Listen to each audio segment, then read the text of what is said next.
A hacking group has attacked a U.S. education management system affecting many schools and universities, including some in Hong Kong.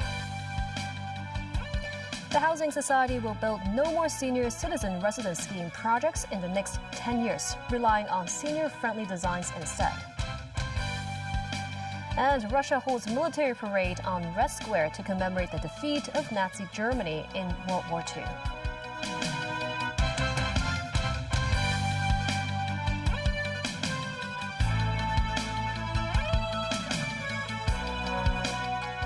Good evening, and thank you for joining us. A hacking group has attacked Canvas, a U.S. education management system for schools and universities, and stole data of millions of users. The data breach is estimated to have affected about 9,000 world institutions, including some in Hong Kong.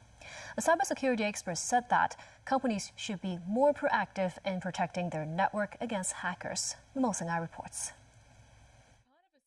Canvas is a cloud-based system used by millions of students and teachers across the world to manage assignments, course notes, and grades. On Friday, the Office of the Privacy Commissioner for Personal Data said 5 Hong Kong education institutions have been affected by the hacking attack, including the Polytechnic University, the University of Science and Technology, and the Academy for Performing Arts. The hacking group's Shiny Hunters has claimed responsibility for the incident.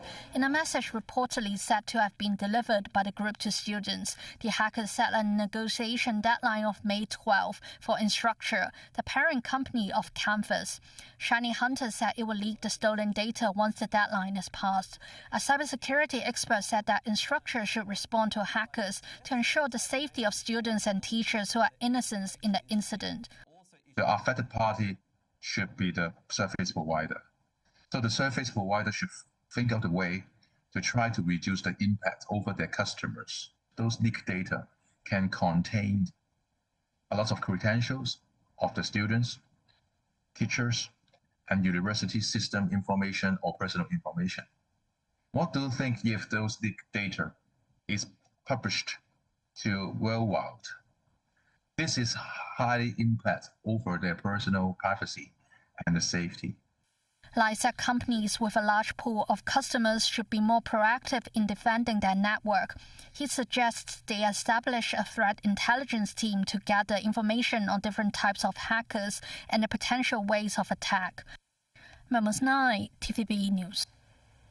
Hong Kong Housing Society will build no more senior citizen residence scheme projects in the next 10 years. Instead, the strategy will shift to focusing on unit design suitable for seniors. Mo Seng-ai again. 20 years ago, the Hong Kong Housing Society launched the Senior Citizen Residences Scheme, providing a one-stop solution for middle-class seniors aged 60 or above. Speaking on a radio program on Saturday, Hong Kong Housing Society Chairman Ling Ga-kun said that no more senior citizen residences scheme projects will be built in the next 10 years. Instead, the focus will be on equipping new housing estates with enhanced elderly-friendly designs to address demands from Hong Kong's aging population. For example, he said door handles and water taps will be designed with a longer handle and not round because the elderly's hands may be unable to cope with them in some cases. Meanwhile, the Housing Society's subsidized cell units account for about 35% of its total units, excluding dedicated resettlement housing estates. Ling said with the increase in demand for housing, the proportion of units for sale will be further increased to 40% or more in the future, and more large units will be built. Memos 9, TVB News. Russian President Vladimir Putin has voiced confidence of victory in Ukraine as he oversaw a military parade on Red Square to commemorate the defeat of Nazi Germany in World War II. Tracy Furness has more.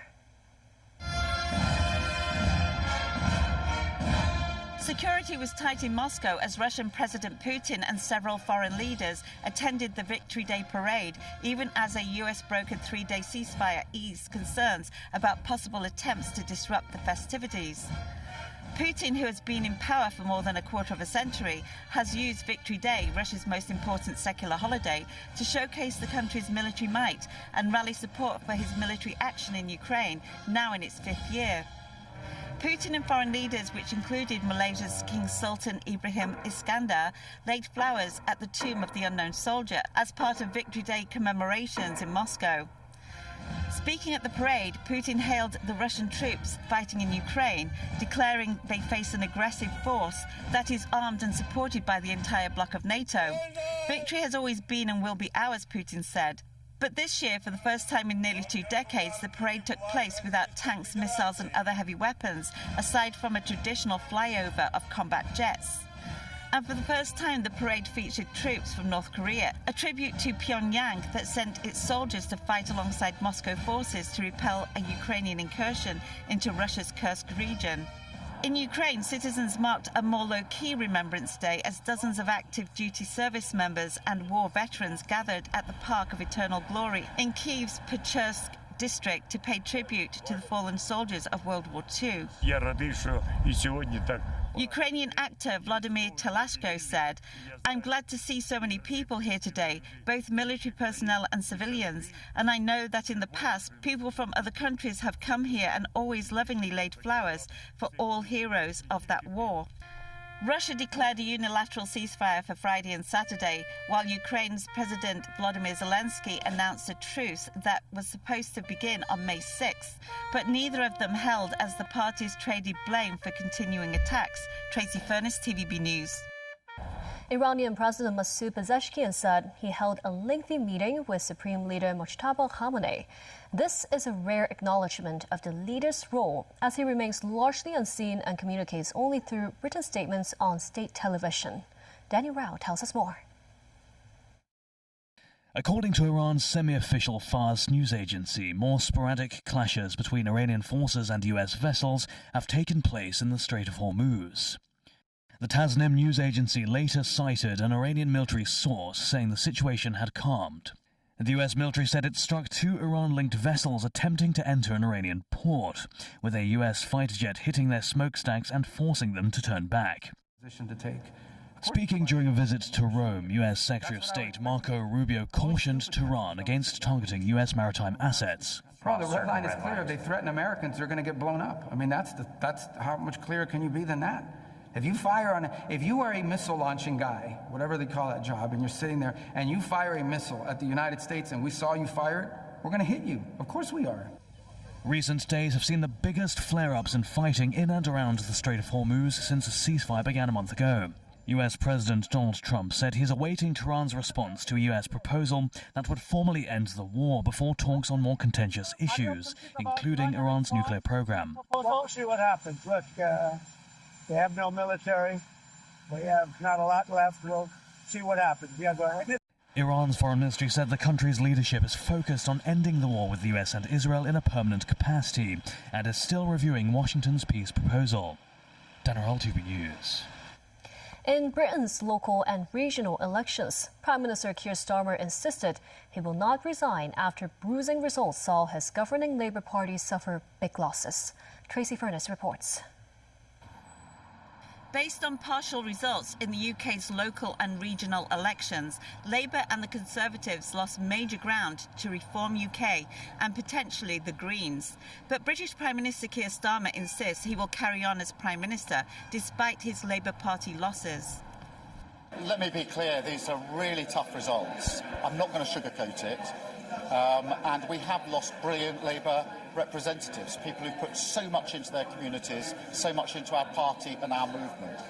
And the voters have sent a message about the pace of change, how they want their lives improved. Labour's elected to meet those challenges, and I'm not going to walk away from those challenges and plunge the country into chaos. Starmer has already faced speculation about his position, with the Times reporting Energy Secretary and former leader Ed Miliband had urged the Prime Minister to set out a timetable for his departure. But Deputy Prime Minister David Lammy urged the Labour Party not to play pass the parcel with the leadership in response to the election results. Reform UK, led by former Conservative Party politician Nigel Farage, won hundreds of local council seats in working-class areas in England's north, such as Sunderland, that was solid Labour turf for decades. Reform, which ran an anti-establishment and anti-immigration message, did particularly well in areas that backed the UK to leave the European Union in the historic Brexit vote in 2016. A political analyst said there has been a fragmentation in Britain's two-party system into a 5- or 6-party system. There's been a big shift of votes away from Labour and the Conservatives, the traditional big parties in British politics, towards reform. So it's a fragmentation of Britain's two-party system into, if we include the Liberal Democrats and then in Scotland and Wales the Nationalists, a 5- or 6-party system. Tracy Furness, TVB News. And still ahead, Hong Kong is warming up for Mother's Day tomorrow. Hau Festival parade in Yuen Long.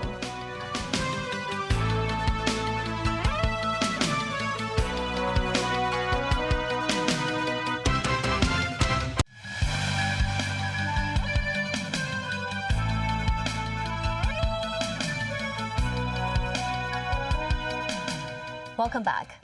Tomorrow is Mother's Day. Some restaurants anticipate more prudent spending among patrons this year, while there are stepped-up discount campaigns among supermarkets to woo customers. On the eve of Mother's Day, the flower market in Mong Kok was already bustling with crowds in the afternoon. Children take the opportunity to express appreciation to their mothers. Many shoppers walked away carrying 2 bouquets in hand, as love and appreciation for mothers know no age. Some say they expect more floral choices the day before Mother's Day. This man says the prices are about the same as previous years, and he bought carnations as usual at about $50 for 2 bunches. Some families say their Mother's Day celebrations will stretch across 2 days. This woman says she will celebrate Mother's Day with her own mother today and celebrate with her mother-in-law tomorrow. She adds that the bouquets usually cost at least $500 each, but now it's just $399, which is quite a good deal. Many opted to dine out to celebrate the day. At a restaurant in Lok Fu, the manager says the Middle East war has ratcheted up transportation costs, forcing them to raise prices by around 3%. But patrons this year appear to be tightening their spending, and he expects revenue to drop by around 5%. He says their restaurant was fully booked on Saturday, but on Mother's Day, there were still tables available for reservation. Compared with previous years, tables were fully booked 10 days in advance. 2 major supermarket chains also launched discount campaigns, including some 12% off upon $150 of purchases. While the recently released local retail sales value in March rose more than 12% year-on-year, the Hong Kong Retail Management Association says it's because the base for comparison from last year was low. The association's chairwoman Annie Yao Zhe says while sales improve during holidays or festivals, the figures often record a dip on regular days, so local retail scenes still need rollouts of discounts and offers to counter the impacts from online shopping and people shopping from the mainland.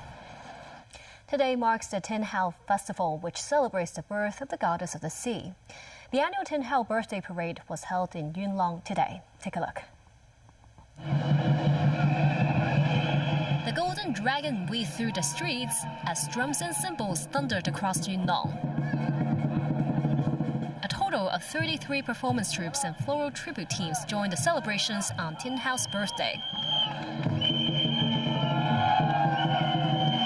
Leading the parade was a colorful dragon stretching 38 meters long. Touching the dragon to wish for prosperity and auspiciousness. This woman says she wishes for good health and a better economy. She adds that it's nice to have no rain today. This man came all the way from Kwun Tong to watch the spectacle. The parade started near Fung Kam Street Sports Center before ending at Hau Temple. Each troop along the route brought its own unique style of performance. The Junior Police Corps unveiled a grape dragon mascot to promote anti-scam awareness while joining the festivities. Taken to the street too was the traditional Yinge dance from the Chaoshan region. Some of the choreography proved to be so complicated that instructors had to step in and correct performers on the spot. The most eye-catching attraction is the 9-meter-tall giant floral tribute, which took more than 20 days for 4 craftsmen to complete. One of the builders say the tribute this year is called Leaping Through the Dragon Gate, featuring a pair of carp on the 3rd level, symbolizing the Dragon Gate, which represents soaring success. Legend has it that Tin Hau, also known as Lim Mo Niang, had the ability to predict the weather and save people at sea. Yunlong villagers built a Tin Hau temple under a big tree. Every year, on the 23rd day of the 3rd lunar month, which is Tin Hau's birthday, a floral tribute parade is held to pray for good weather. The tradition has continued for more than 60 years, and in 2021, it was officially recognized as a national-level representative item of intangible cultural heritage. This Hakka village chief says they hope the tradition can be passed on among younger generations as well. Hong Kong's volunteer festival, Surfathon, is making a comeback tomorrow as the event marks its 10th anniversary in the city. 3, 2, 1. The program will extend to a special 2-week edition starting Sunday till May 24th, bring together more than 100 local non-profit organizations to host over 200 volunteer activities across the city. Themes encompass community care, environmental conservation, and social engagement for participants of all ages and backgrounds to join.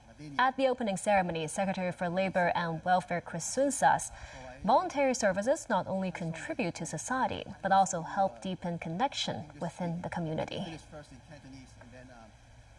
Armed clashes between Thailand and Cambodia erupted again last year, which have reportedly killed more than 100 lives. That has also left multiple Cambodia border towns in tatters. TVB News reports on the situation from the Thai-Cambodia border.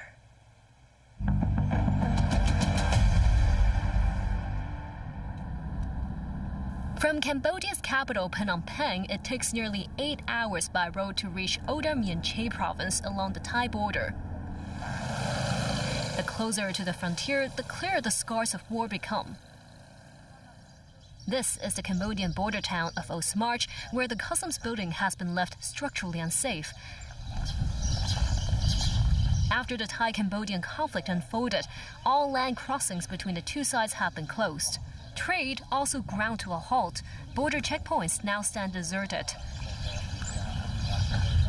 Cambodian officials say Thai troops attacked hotels and factories in Osmarch before taking over these buildings as surveillance points. While TVB News was filming, Cambodian soldiers repeatedly warned the crew not to make noise in case Thai forces were alerted. Once a bustling site, eateries and shops at the Osmarch marketplace still bear marks of shelling and gunfire. The border conflict between Thailand and Cambodia has dragged on for a century. Fighting flared up again last year, leaving over 100 dead. Following mediation by China, the two sides agreed to a ceasefire, but sporadic clashes continue. Now only the dental clinic remains open at the market. The fighting came so suddenly, and when I heard the blast, grabbed a few clothes and fled. Days later, the stall owner returned, only to see the shop where she worked for 2 decades become barely recognizable. She says what she can do now is to pray for peace. I don't want to lose everything again. I don't want to lose my family and friends. No Cambodians want another war. Our TVB reporter stands just 800 meters away from the original border to Thailand. Every night, the restricted zone expands even further, including where our reporter stands, which will soon become off-limits to civilians. Checking in TVB News. In the U.S., the Port Authority of New York and New Jersey launched a year-long trial of drone delivery. The trial began in April with a drone flying back and forth across the East River, carrying a container of foam and paper simulating documents. The trial entails multiple round-trip flights between downtown Skyport and Brooklyn Marine Terminal. A round-trip flight across the East River takes around 6 minutes, a far shorter time compared with driving, which takes around 30 minutes.